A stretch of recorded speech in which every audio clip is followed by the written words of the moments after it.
So I'm going to talk to you about merging neutron stars and black holes and some of their electromagnetic signatures of them. We have a reminder of some of the context here that we've seen in one event already, multi-messenger signatures of gravitational waves and electromagnetic radiation in this binary neutron star merger of 2017, where we're seeing across the electromagnetic spectrum in gamma rays, X-rays, radios, but also UV and optical emission over periods of days and weeks, which I'll spend most of the time talking about.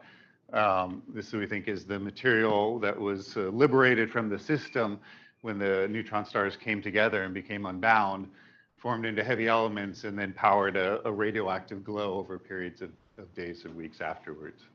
And that was certainly an exciting discovery. And the question is, what's next? What else are we going to find? What else are we going to learn from this kind of science? And so, of course, one thing is to find more of these events and see how typical this one was, and how common they are, and can they account for production of all the heavy elements in the universe. Another that I'll focus on a little twist of the scenario is the possibility of having, instead of two neutron stars merge, a neutron star and a black hole, because LIGO's now discovered several candidate events of this kind of phenomena where the mass ratio is high, and it looks like, in some cases, this 1908-14 event, there was a 20-some mass, solar mass object merging with a 2.5 to 2.7 solar mass star. These two later events, a little bit more moderate in their mass ratio. In this case, 5 to 10 solar mass object merging with a, something in the 1.4 mass solar mass range, right?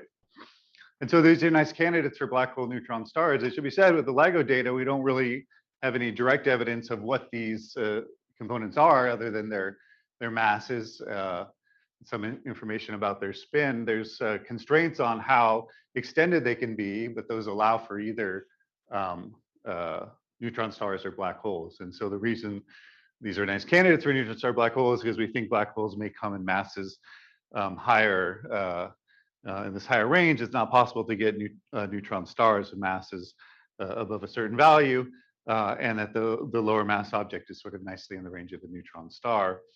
But it'd be nice to get some additional evidence that these really, what the components of the system really were. And in some cases where we have a relatively massive secondary that's pushing the maximum mass we think that the neutron star can have before collapsing to a black hole.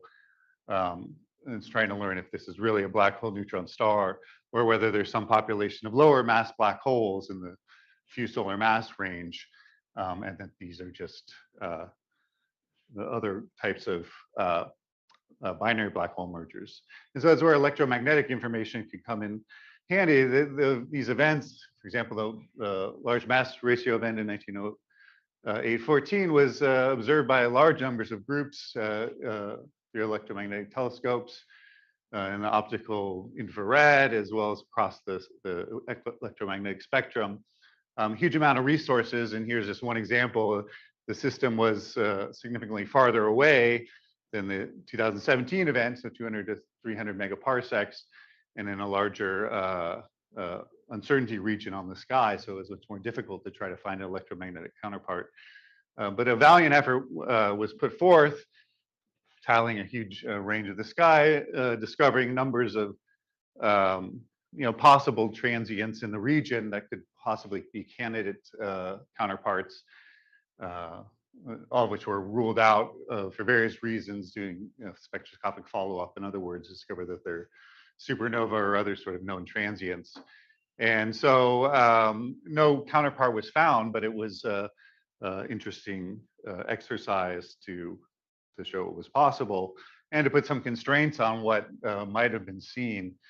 This is just one observation data set from the Gravity Collective by Charlie Kirkpatrick, which they had upper limits on the luminosity of this possible electromagnetic counterpart in different wavelength bands.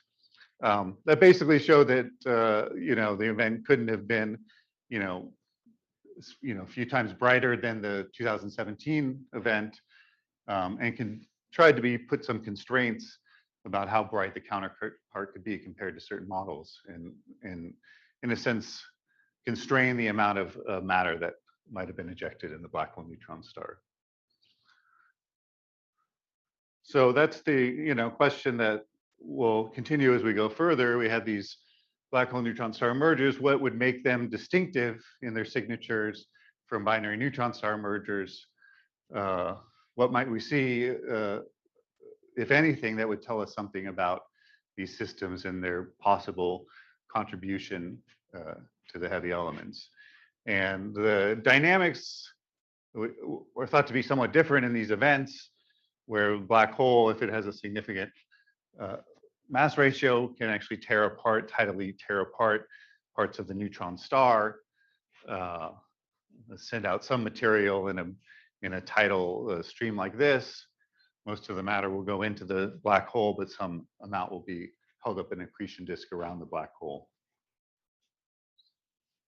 And this presents sort of a signature of the asymmetric mass ratio, the fact that we get this sort of one-sided tail from the neutron star coming out, whereas in a binary neutron stars of basically symmetric mass ratios, we'd expect to see a more, a less massive and more symmetric tidal emission, as well as significant disk contribution. So just a few of the kind of questions we can talk about in this discussion. What are the signals of these electromagnetic counterparts, radioactive elements that are glowing after the merger, the so-called kilonova event? And what might that tell us about, when combined with the gravitational wave data, some constituent, whether the constituents are black holes or neutron stars, maybe something constraining their spin, properties of the system like its geometry or inclination, whether these neutron star black holes are contributing to the R process, heavy element production in the universe, compared to the neutron star mergers. How do they relate to the equation of state of neutron star matter, particularly how it affects the radius and maximum neutron star mass. All right. And one question I will focus on a little bit in particular, because it seems to be asked a lot when I talk to people, especially gravitational wave people that work in this area, is given that the material that gets ejected in these systems can be highly asymmetric, is there any information there that would allow us to constrain the inclination of the system? As that is notoriously hard to do with the gravitational waves alone. There's degeneracy between the distance and inclination estimation from the gravitational waves, that you can try to break within the gravitational wave data alone using some higher order effects.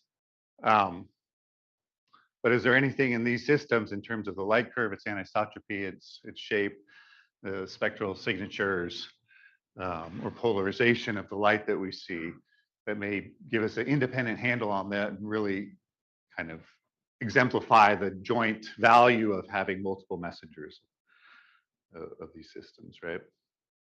And this is just one example for two of these black hole neutron star merger candidates, showing the estimates from the LIGO paper of the uncertainties in degeneracy between distance and inclination angle.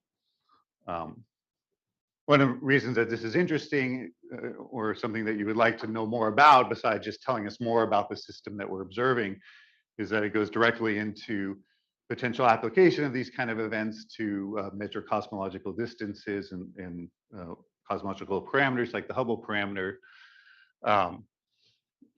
since the uncertainty in the distance translates into your uncertainty in the Hubble constant. And so this was really one of the biggest errors in the LIGO attempt to constrain the Hubble parameter with the 2017 event.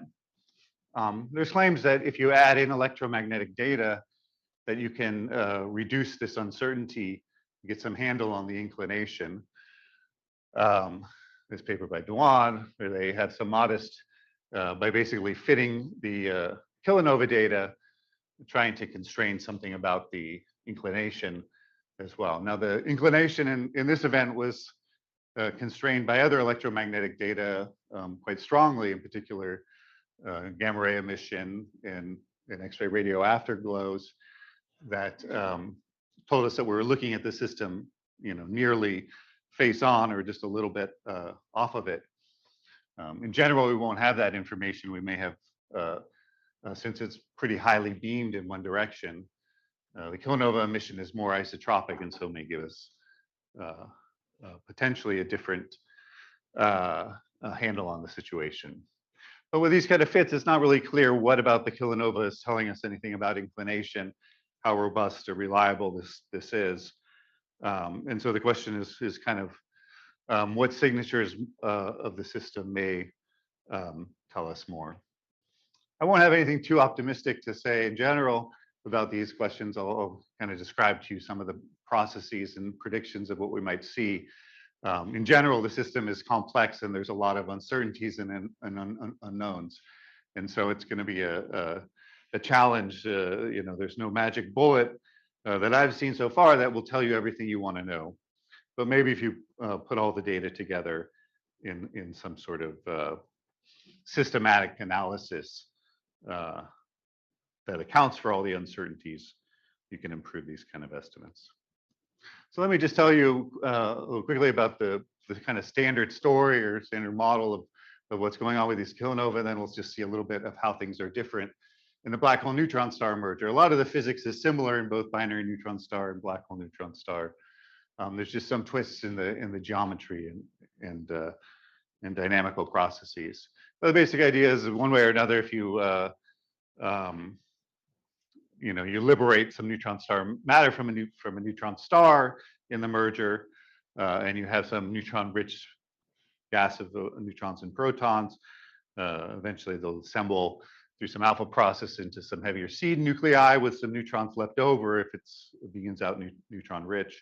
And then you'll have this process of neutron capture building up to the heaviest elements on the periodic table, and then radioactive decay of those neutrons into protons. Now, the whole process of that building up of heavy elements may take only seconds, a second or so. The radioactive decay can last will be strongest at those early times, and then will decay away, but last for days or weeks, which is what's powering what we've seen. And a lot of work been done on the nucleosynthesis. But the basic factor is that it's largely controlled by how neutron-rich the ejecta is. If it's very neutron-rich, that is a low electron fraction, which also means a low proton fraction. You kind of robustly produced R process distribution that resembles the solar R process distribution. And a lot of the nuclear physics establishes that pattern as opposed to the details of the outflow properties. Lighter elements, less than about a quarter an electron fraction, less than about a quarter of an electron fraction will produce lighter elements. And then the idea is that the radioactive decay of these produce, in the way other radioactive transients like supernova produce some optical infrared emission. Idea proposed by Leah Paczynski. Brian Metzger here worked out, it's contributed to a lot of the fundamental theory all along the way. But the basic idea is you have some heating through radioactive decay of these elements that heats up this big debris cloud. And then it radiates, so the luminosity you expect to see should be related to the mass of material you have times some energy per unit gram per time that you get out of decay, whereas the duration should be related to the time it takes to diffuse out of that optically thick cloud and be related to the mass as well as the opacity. So basically, looking at the height of these events, how bright they are, and their width is giving us constraints on the mass involved. We'll see some of the uncertainties that come from the other complexities and multidimensional behavior of these. And then the last piece of the kind of standard story is that these kind of come in two components, a blue and red component. The heavier elements tend to have lanthanide elements that are very complex in their atomic structure, have high opacity, and so the emission and diffusion time is long. And so you get long emission that's very red or infrared due to the photosphere being much cooler, whereas lighter elements can produce a shorter lived, bluer emission. Spectral, we expect to see broad spectral features given the high velocity of the ejecta, a few tenths of the speed of light, escape velocity scale from a neutron star. And so models by many people have shown that you can more or less fit data that were observed for the 2017 event through a combination of a blue and a red component that's superposed to give us emission that resembles what's observed. The exact location and identification of the features in the spectrum is a matter of ongoing work. It's been claimed by Watson et al. And others that strontium lines from lighter IR process elements may be contributing to dips here. It can also be lanthanides like neodymium or cerium contributing. But the basic idea is simple fits to these observations of the binary neutron star merger suggest something like, well, 0.05, 0.06 solar masses of material ejected from the system. Now that'll be uncertain by factors of several for a variety of reasons. And the rate of these events will be uncertain, or still uncertain since we don't have a large number of events. But if you put the two together and assume that this is sort of typical and the rates are in the range implied, this is the kind of event that can contribute to a large fraction or all of the R process elements that we see in our galaxy. So is there, what role does does black hole neutron stars have? Do they contribute as well? Will they have similar signatures?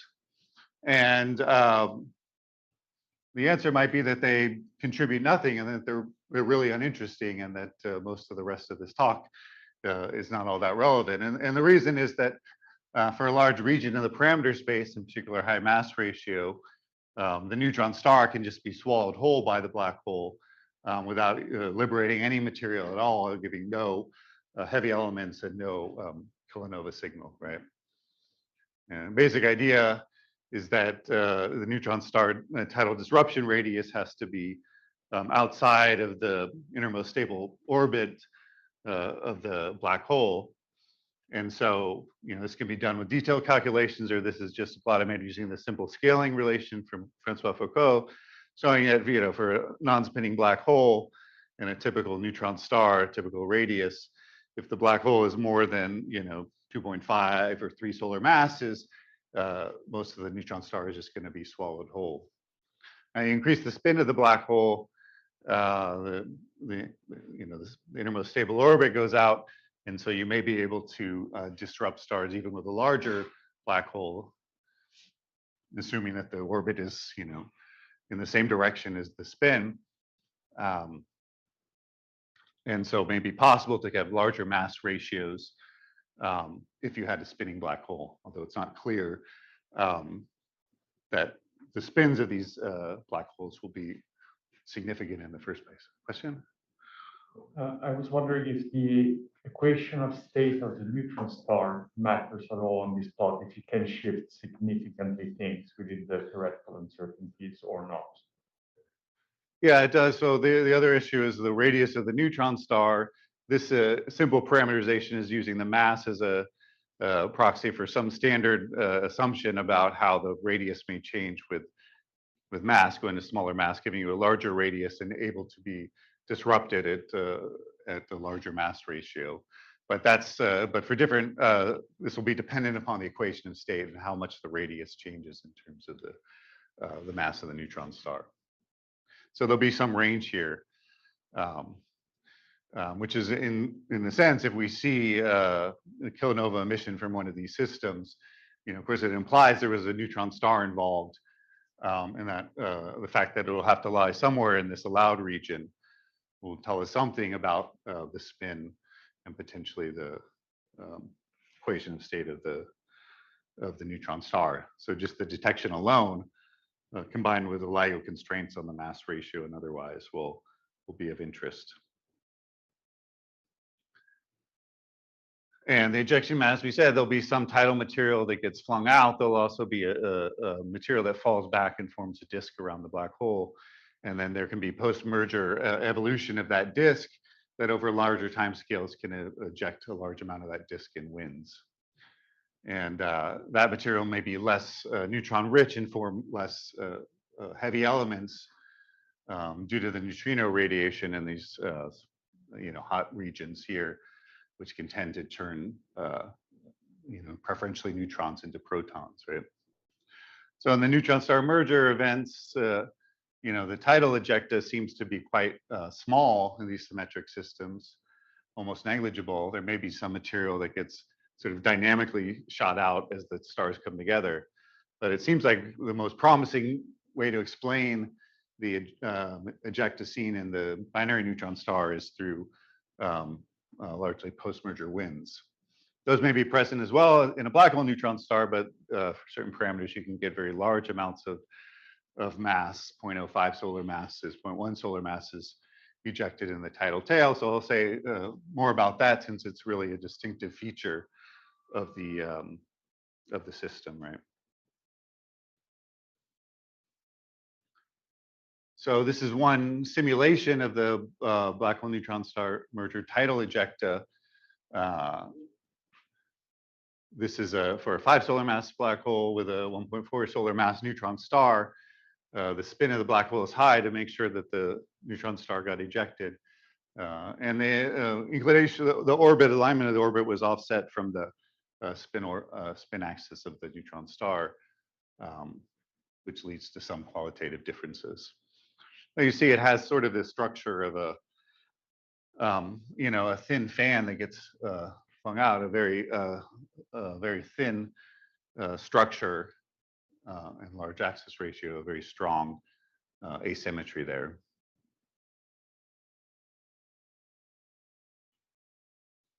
That's quite distinct from the kind of disk wind emission you might get from a binary neutron star merger, which will have a more spherical or at least axial symmetric kind of shape. So this is the structure you see sort of immediately following the disruption of the neutron star.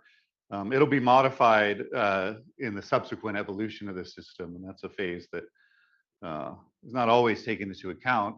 The idea is that as those nuclei that were produced start to decay on a few second timescales, they'll introduce nuclear energy into the system that's not negligible in terms of its dynamics. So this is work by a grad student of mine, Sivadarba, who worked with Francois Foucault's simulation of the merger to carry it out from a few milliseconds after the merger to hundreds of seconds afterwards, before completing sort of the dynamical evolution of the system. And the idea is that as the material starts to expand, it's initially moderately hot, but it'll cool as it expands and loses energy adiabatically if there's no additional heating. But if you include the factors of radioactive heating in that R process event, then you start to heat up the ejecta to larger temperatures before eventually the heat rate falls to the case where the adiabatic cooling starts to dominate again. Right? These are showing different assumed heating rates, which may depend upon the nuclear physics and the electron fraction of those materials. Up at the top is the kinetic energy, which it doesn't change much in this post-merger dynamics, although it does increase a bit due to the extra energy input due to radioactive heating. It initially goes into thermal energy and then serves to basically puff up and accelerate the ejecta.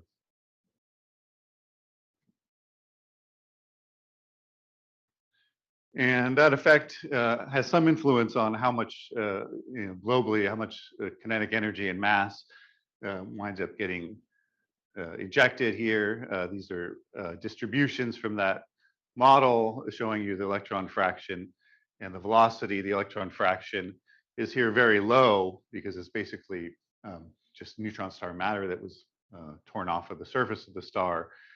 If you don't include any of the radioactive heating, then some fraction of that material is gravitationally bound and falls back upon the black hole, including heating and also some effective neutrino losses. You get moderately more mass ejected due to this extra acceleration. You also get some shift in the velocity distribution to moderately higher velocities. Right? In total, in this system, up to 5% of a solar mass was ejected in this tidal tail.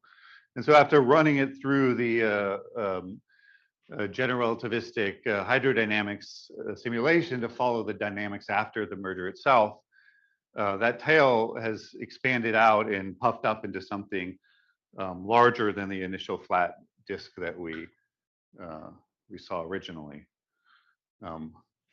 The heating, radioactive heating at these early times, instead of escaping, goes into pressure and basically puffs this thing up from a thin fan to something that's more like a kidney bean shape.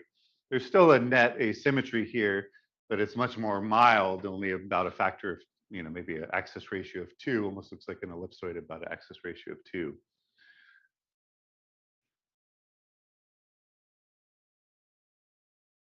But what's perhaps more interesting is that in addition to this kind of global asymmetry, there's sort of a net motion to the entire ejecta. So the ejecta is expanding out in all directions in a roughly spherical way, but the entire center of mass is moving along at a velocity comparable to that expansion velocity. So velocity about 0.15 c or something here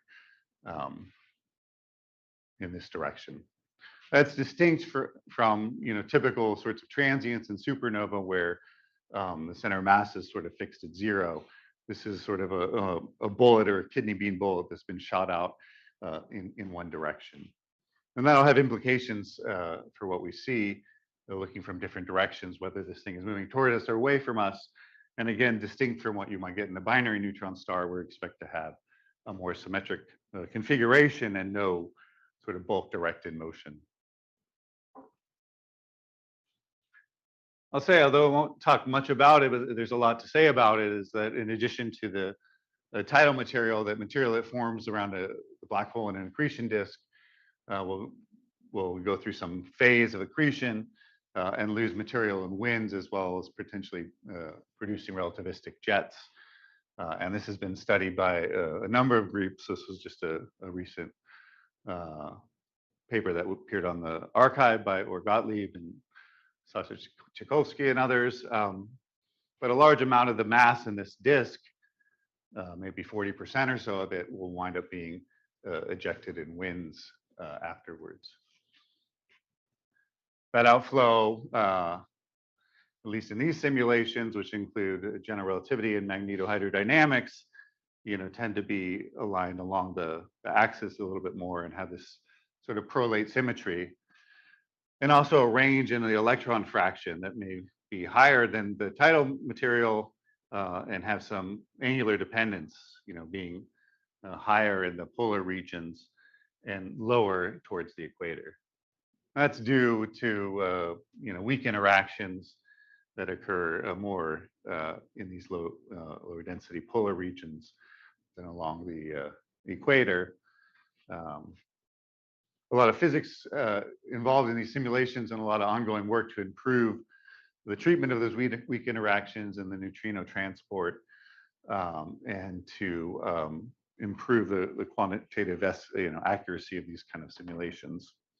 But generically, you see things somewhat like this. And those two only follow the dynamics out for a few seconds. As that material evolves, again, it will be dynamically modified by the radioactive heating that follows in the subsequent minutes. And so this is work by another Berkeley graduate student, Hannah Klein, who took the simulations, this previous GRMHD simulation, and continued them out until they reached a phase where the pressure was negligible and the dynamics basically became coasting. And the final ejecta structure, again, has some asymmetry, as sort of a prolate type asymmetry with some compositional variation as you go from the pole. And the velocity was modified due to heating in a similar way we discussed, that the initial ejecta here was rather slow from the disk, maybe 0.05 C, accelerated by the radioactive heating up to about 0.1 C. In this case, leaving behind actually not much material in the low velocity regions, although it's a little uncertain whether the post-merger phase has really captured all that marginally bound material that may fit into this system.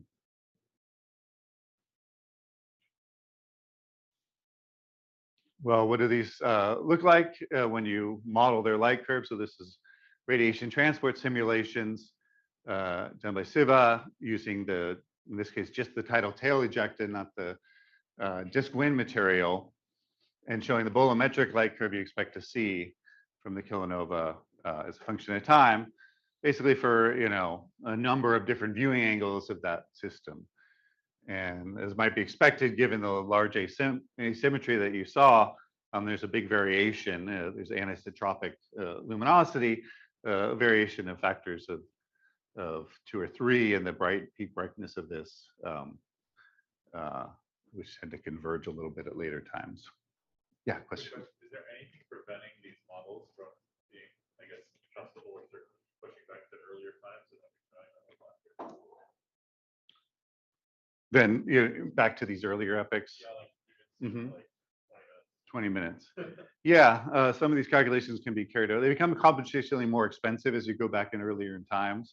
And our uncertainty and sort of the opacity of material at these weird materials at high temperature becomes more uncertain. But you can also make predictions at the earliest epochs when things are hot. Yeah. Yeah, question. Sorry, I should do a follow-up question. What was the earliest spectrum or earliest detection of? I think it's a day later or something like that, right? Yeah, about a half a day. So do you believe 20 minutes is possible? Yeah, sure. It could have been done earlier had fortune been right in the timing of where the event was in the sky, what facilities were available. But that was a special case where it was easy to find the counterpart, as I kind of showed in the first plot. There can be a wide air circle in the sky, and it can take a while to find the right counterpart if it's not as nearby as the 2017 event.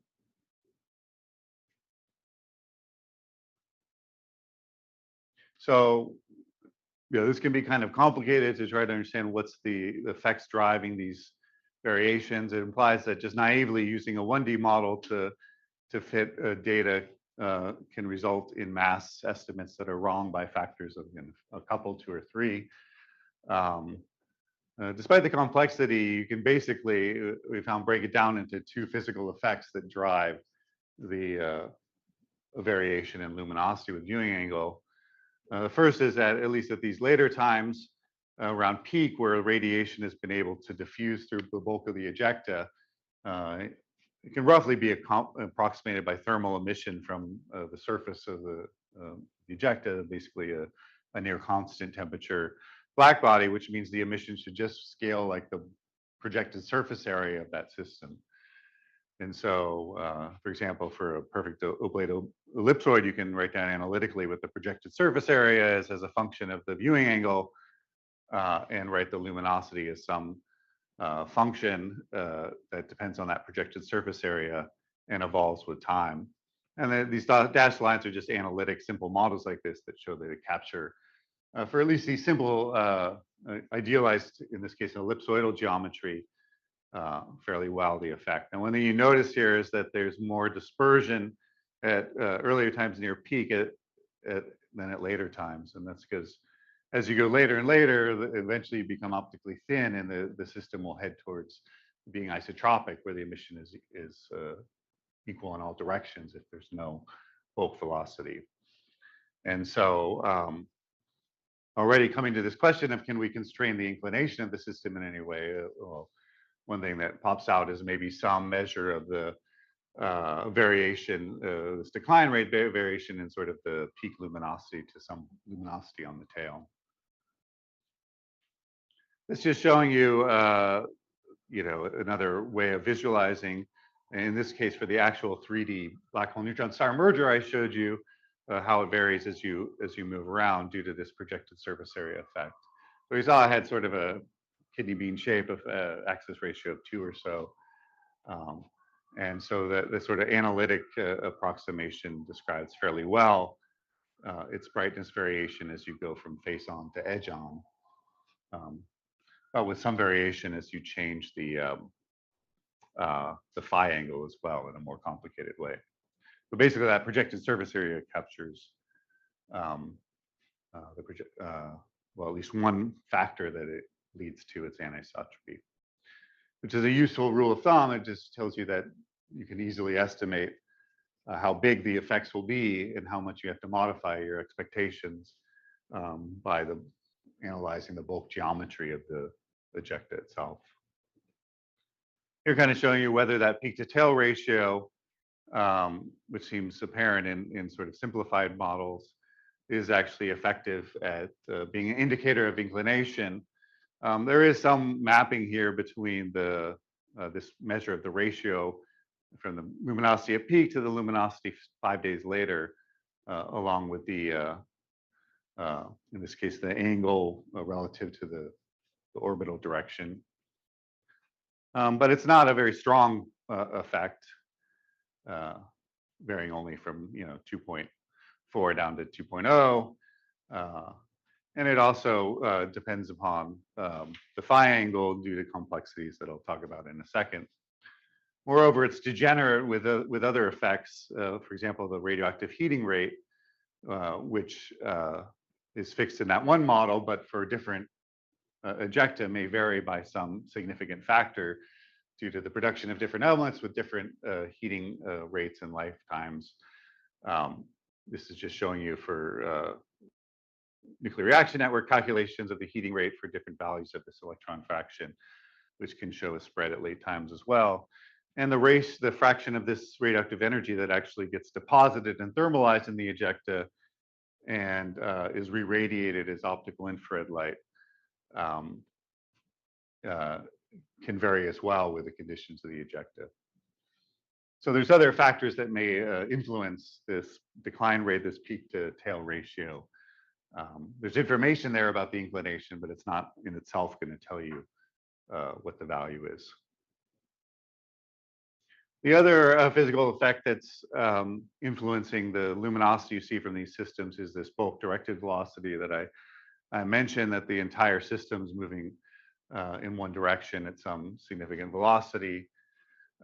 This is just a simple, relativistic Doppler boosting, where the luminosity, given the fact that the energy is going to be boosted and the system is coming towards you, as well as slightly beamed towards you, should go like the square of this this Doppler factor, right? And so for the velocity that we see here, about 0.15 c, viewing along the velocity with the systems coming towards you should lead to luminosities that are a factor of 2 or more brighter than viewing from a system that's moving away from you. So if you sit on the equator and you fly around this thing, you'll see the luminosity at peak rise and fall by a factor of 2 or so. Again, the analytic sort of approximation of the effect is a reasonable approximation of it. So we have a sense of what the system, due to asymmetries, will do as you look at it from different viewing angles. It certainly needs to be taken into account when you're trying to do detailed fitting and estimate the masses involved. But there doesn't seem to be enough information in itself to extract exactly what the geometry is or what the inclination is. There'll also be effects on the color and the spectrum here, just showing you calculations of that model in the radio transfer models of the continuum spectrum. again, the same Doppler boosting effect leads to a shift in the peak of the emission towards the blue when the system is coming towards you, as well as being brighter. And that means that, although it's only a factor of 2 variation in brightness at peak, which is, at the maybe around 1 micron, in the optical wavelengths where you're on this, wean tail of the black body distribution, and there's exponential sensitivity, the Doppler boosting effects actually have a pretty significant influence on the emission. And so you can see that if you construct broadband light curves here, in infrared wavelengths, there's, some modest variation in the brightness as you look at it from different angles, but in the B band, can be as large as, 4 or so magnitudes in brightness, depending upon whether the system's moving towards you or away from you. And so that's significant, given that, well, if you have optical wavelengths, trying to constrain the amount of ejecta based on non-detections will be highly sensitive to your assumed orientation.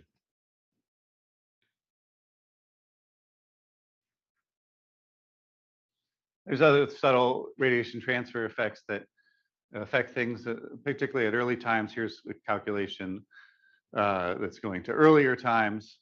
In this case, it's a spherical model, but it's showing you the general effect that at the earliest times, you're really just seeing emission from the thinnest, outermost layers of ejecta.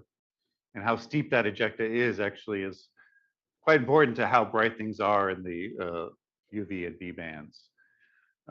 If it's very steep, you can sort of form a hot surface and get a bluer emission.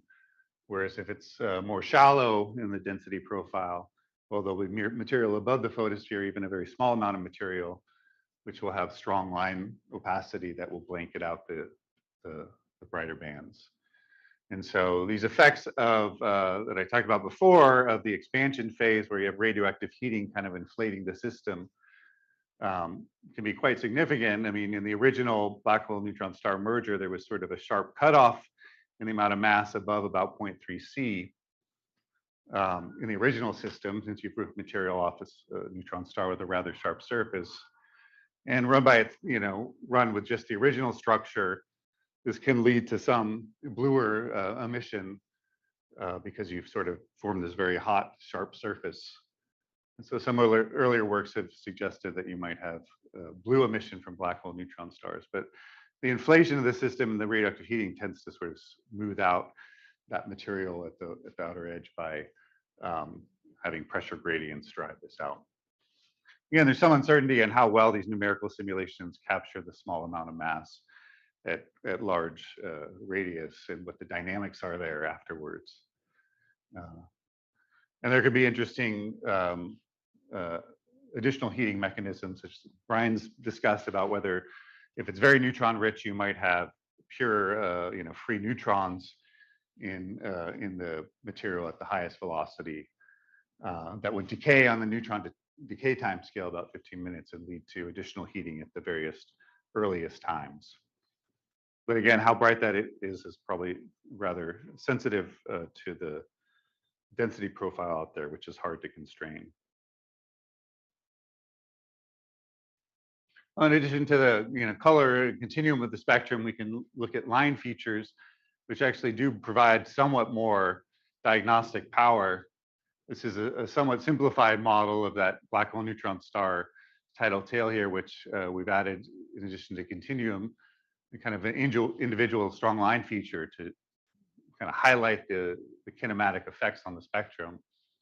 And again, you see what you might be anticipated, that when the system is coming basically at you, you see a large Doppler shift in the overall position of this feature by up to 0.3 C. Whereas if the system 180 degrees from that, the Doppler shift is not quite as significant.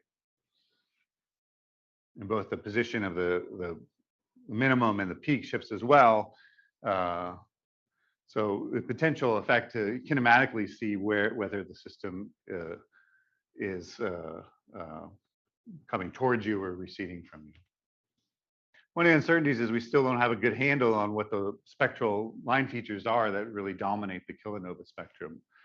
There's some suggested lines that might be strong, but in general, it might be hard to distinguish whether you're seeing here, the same line Doppler shifted by a large effect due to the orientation of the system, or if it's just different line features altogether coming in. So a single event's probably not going to totally answer the questions we have, but with better understanding of the spectral lines that make up the system in a larger sample of objects, we may be able to disentangle some of the geometry of the system through spectral analysis. And then the last thing I wanted to discuss a bit was whether observations of the polarization of the light from this kilonova could give us any additional information, since this is one of the direct ways you can try to measure the asymmetry of the system. Scattering of the light by electrons in the debris can polarize the light. If it's a spherical or circularly symmetric distribution, that polarization will cancel. But if there's some net asymmetry here, you can observe some net polarization in the continuum of the system. That polarization angle may vary with time. At early times, when the system is very optically thick, radiation will preferentially diffuse out, in this case, in the polar regions where the optical depth and distance to the surface is less, leading to a net horizontal polarization. Where at later times, or when the system is starting to become optically thin and things are diffusing out, and generally you'll sort of see emission from the entire system, and you'll get more polarization in the vertical direction. So we can do, again, kind of generic calculations of the polarization of a transient. In this case, it's just a pure electron scattering debris cloud that we're considering with an ellipsoidal geometry to see the generic effect, what this polarization level would be over time for different axis ratios of that ellipsoid. And we see this effect that at early times the polarization is negative, which in this context means horizontal. It rises and crosses zero, and then it flips signs as radiation starts diffusing in the perpendicular direction, and then reaches a peak sort of around the time that the system begins to become optically thin. The degree of polarization can be up to a few percent for ellipsoids of axis ratio of 2 or so. But this is, of course, orientation dependent. This is sort of the maximum polarization you would see if you observe this thing. In this case, as an oblate ellipsoid observed edge on. As you observe from other orientations, the polarization the level will vary by sort of a cosine squared type function as the system becomes, circularly symmetric when you view it face on. Right? Yeah. Maybe you're going to say this, but how does this change? I mean, electron scattering is, of course, not the dominant opacity, except maybe blue. So how do you think this would change other sources of opacity? Is there a sort of way to maybe scale it down? Yeah, I'll say that in a second. Yeah, well, it's a good point. But this is just assuming that we have pure electron scattering and not accounting for the line opacity as well.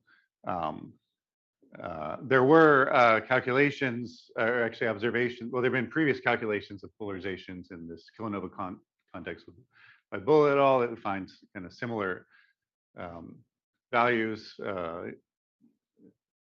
And there were observations for GW 170817 that measured polarization in the continuum of something about 0.5%.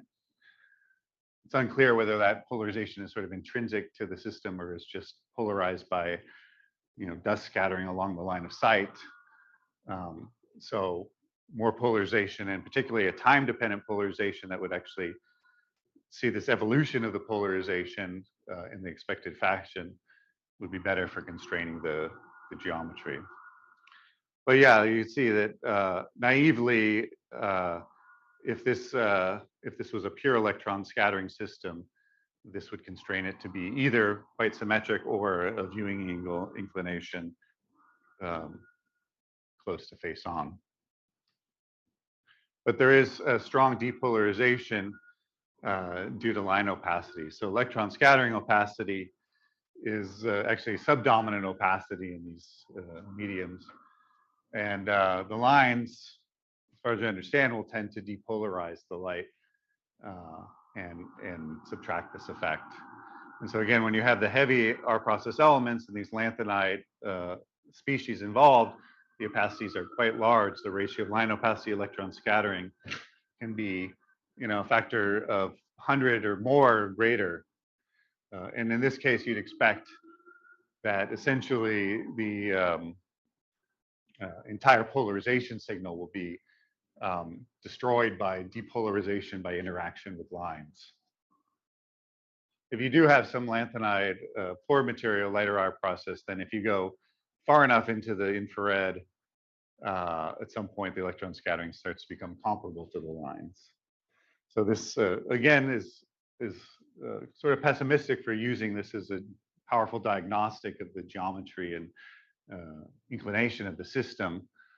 Because for the tidal tail, which is thought to be potentially very heavy R process because it's very neutron-rich material, the signal may be killed. But if we do see some emission, a polarization signal, it would signal potentially lighter R process.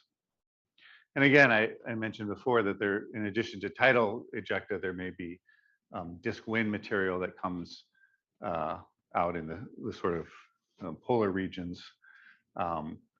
And that can lead to other effects. I don't have actually the simulation with the tidal tail ejecta with me right now, but this is just an older simulation showing lighter R process blue emission surrounded by sort of dynamical ejecta of heavier R process.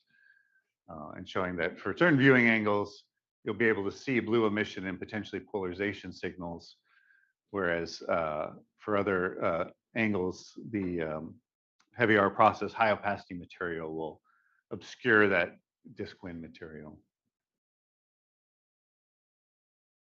So this ratio of the colors, again, could give us some inclination information if we were certain of the geometry and the masses of the different components. But in general, be degenerate with other topics. So some takeaways, well, black hole neutron stars, in some cases, there may be no ejected mass and there's no electromagnetic signature to see. But depending on the mass ratio, you might be able to see a significant tidal tail emission and potentially disk winds in some combination. And seeing that would then give you some constraint on the fact that you've seen a neutron star in the system. One of the systems is a neutron star, and may give you some information on the spin of the black hole and the radius of the neutron star then required to lead to the inferred amount of R process ejecta. We see mostly a large amount of tidal material can be ejected, and that's neutron rich, so likely we expect to see red R process emission. But we see for certain viewing angles, there can be a boost in the optical emission. And it may actually be detectable or some chance of detection if the orientation is favorable. It may depend upon certain details of the system, and in particular its orientation and the structure of the ejecta at the very outermost layers. This directed bulk motion of the ejecta and the tidal material is maybe the one distinct feature I can see of the black hole neutron stars versus the binary neutron stars. It has certain important effects on the light curve emission and colors and whatnot. Maybe the most diagnostic feature is spectral feature shifts. And then polarization signatures are probably unlikely to be detected in tidal ejecta, but if there's some component of lighter R process material, and we can get our infrared observations, we might have some handle on that, although it's difficult given the low polarization levels and the fact that it's harder to observe in the infrared. So again, as promised, there doesn't seem to be a smoking gun that sort of answers all the questions, but you can kind of see the landscape of different signals and diagnostics that are available, and with comprehensive modeling that sort of accounts for all these effects that we're sort of in a position to do now, and a sample of observed events, which maybe we'll have in the coming decades. Perhaps some clever analysis of those systems compared to the model predictions will be able to constrain to higher accuracy the masses involved, the orientations, and the other features of the system. So yeah, I'll stop there and take questions.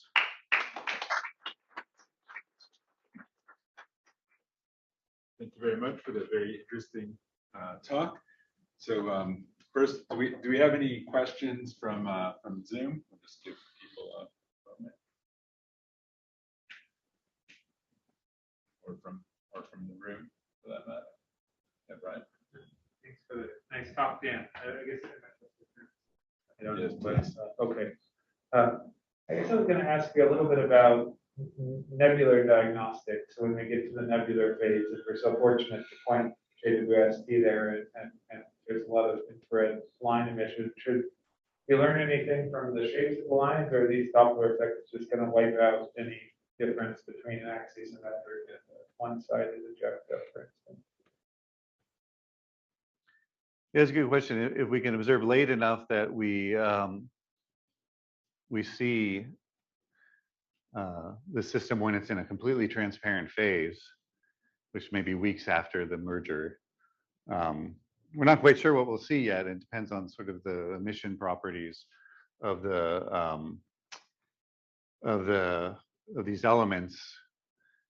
But comparing to supernova, where you see sort of dominant lines giving sort of broad emission features, then there would be some diagnostic, potentially powerful diagnostic of these bulk asymmetry effects.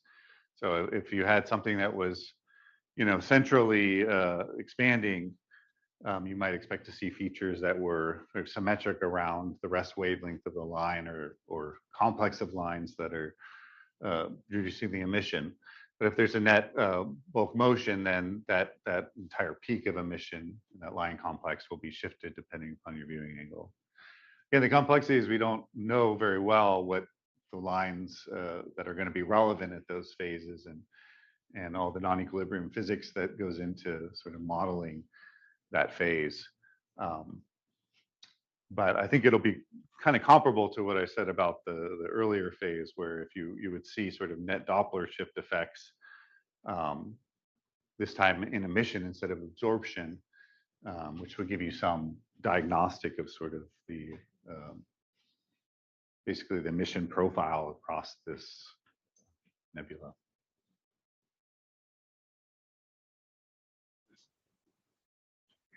I think for a really awesome talk. I wanted to ask about the relationship between, in your head, between the constraining power of the inclination constraining power of the kilonova versus the afterglow.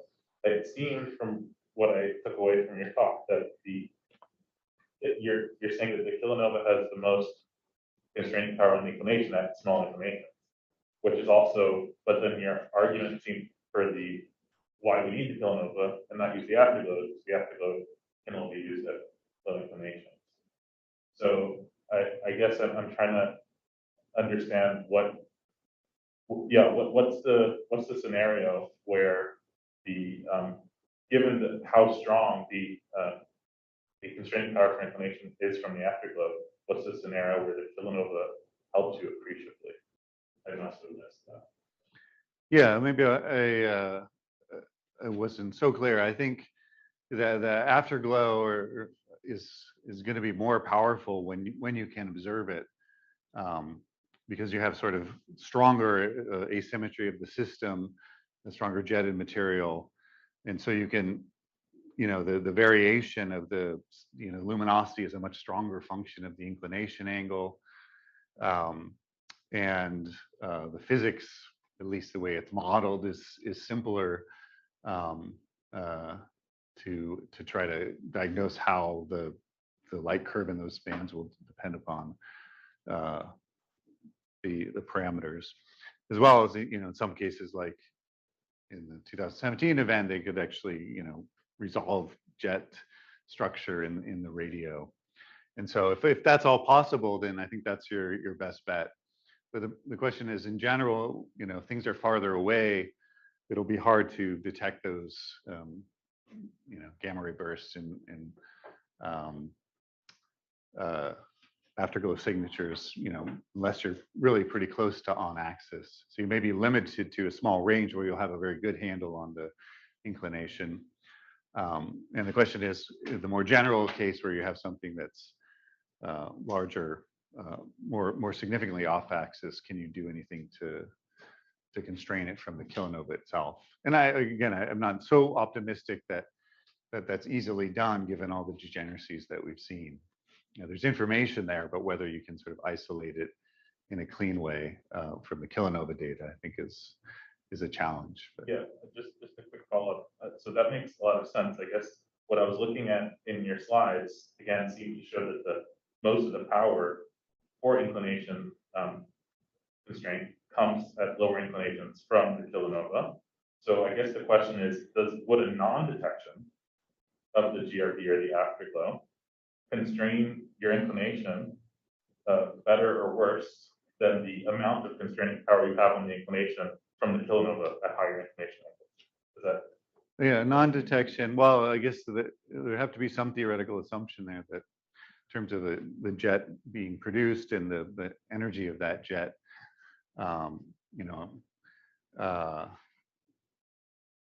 if there's no appreciable energy in a jet, then that could be you could still be looking nearly face on, or at least slightly off of face on, and miss a signal. So you might if you had theoretical motivation to presuppose some jet power in the system, the non-detection would tell you at least some sense in which you were off axis.